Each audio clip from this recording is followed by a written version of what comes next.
ఊడ్చేవాళ్ళు లేరు, డ్రైన్ క్లీనర్లు లేరు, లైట్లు రావడం లేదు, ఎవరికి చెప్పినా కూడా మా ఫోన్కు ఆన్సర్ ఇవ్వడం లేదు.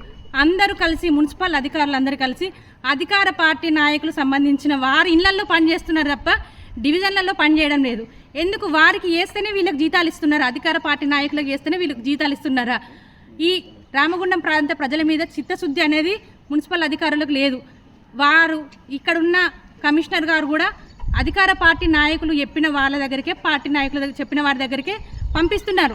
అంటే మిగిలిన వాళ్ళు నాయకులు కాదా? ప్రజలు కాదా? ఈ రామగుండానికి సంబంధించిన ప్రజలు కాదా? వారికి ఇక్కడున్న కమిషన్ల మీద ఉన్నటువంటి ఆలోచన దేని మీద కూడా లేదు. ఇక్కడ రామగుండం బల్దియాల మొత్తం కమిషన్ల దందా నడుస్తుంది. దానికి సంబంధించిన వాళ్ళకే పనిచేస్తున్నది తప్పించి ఇక ఎవరికి చేయడం లేదు.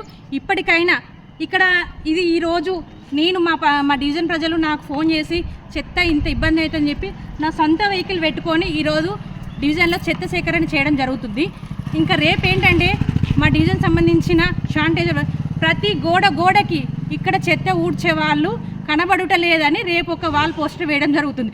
రోజుకొక నిరసన తెలియజేస్తా. నా డివిజన్లో శానిటేషన్ అనేది కరెక్ట్గా జరగబోయే వరకు నేను రోజుకొక నిరసన తెలియజేస్తానని వ్యక్తం చేస్తున్నాను. ఇప్పటికైనా ఈ మున్సిపల్ అధికారులు నిద్ర వీడి ఈ రామగుండాన్ని సుందరీకరణ చేయడంలో ముందుండాలని కోరుకుంటున్నాను.